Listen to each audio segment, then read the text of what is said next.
I worry about myself and my family. Elizabeth fears reprisals for speaking out. She prefers we not show her face. The Hope Steffey strip search case inspired her to come forward and tell her story. This could happen to anybody. One night, a Stark County Sheriff deputy pulled Elizabeth over for failing to signal during a lane change. ABC. According to the officer's incident report, she failed some aspects of a field sobriety test like the one being done here. He arrested her for driving under the influence and took her to the station for further testing. And blow into the machine like you're blowing up a balloon. They instructed her to blow into a breathalyzer like this woman is doing.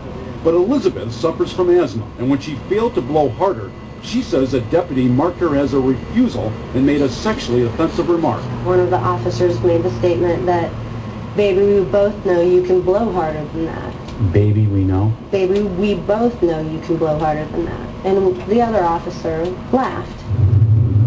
Elizabeth knows how things work in jails. She says she was employed as a teacher in a medium security juvenile prison in Massillon, the same prison where an inmate sexually assaulted her. Perhaps that's why she felt the need to defend herself when she was inside the Stark County jail. She kicked a deputy when he placed his hands on her hips and made another off-color remark. "Don't worry, honey, I'll personally make sure that we take good care of you while you're in here." In addition to drinking and driving, she was charged with assault, taken to a cell and told to strip naked. Why? According to the incident report, the officer says Elizabeth wanted to commit suicide.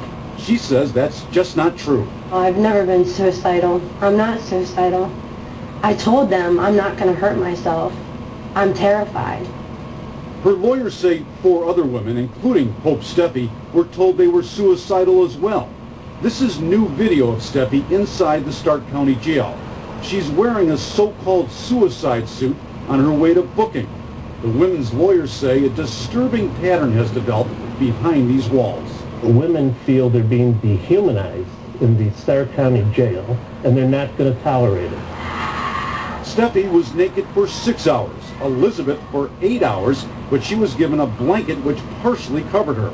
She believes deputies were trying to teach her a lesson for defending herself. You felt the deputies were punishing you. Absolutely. Prosecutors dismissed the assault charge on the condition she plead guilty to operating a vehicle while intoxicated. She reluctantly took the deal, but the question remains, was it really necessary for her to remove all her clothes? Since 9/11, even enemy combatants cannot be forced to remove their clothes while they're detained. The Army's field manual considers it cruel and inhuman. Why should women in any county in the United States be in that position when we don't even do it to terrorists? Attorneys David Malik and Dennis Neerman represent both Elizabeth and Hope Steffey. They have many questions for Sheriff Swanson, including those surrounding the removal of women's clothing. I mean, is every woman who comes into that jail suicidal? Lawyers on both sides are now preparing for depositions in the Hope Steffey lawsuit against the sheriff. The sheriff's office is accusing Steffey of being drunk and out of control. Sheriff Swanson has declined an on-camera interview, but he did take the time to blast me on his website, calling my reports one-sided. Lawyers for Steffey plan to question the sheriff about not only how Steffey was treated behind bars, but about events leading up to her strip search. As you may recall, Steffey was the one who had a friend call 911 for help. She was injured when a cousin assaulted her. Her lawyers want to know why a deputy roughed Steffey up when she was the one who needed the officer's help. Grab her arms, push her up against the car. If you listen closely to this dash cam video, a deputy told a fellow officer he pushed Steffey up against his cruiser. Was it a push or something more physical? You heard a boom. You heard a wham.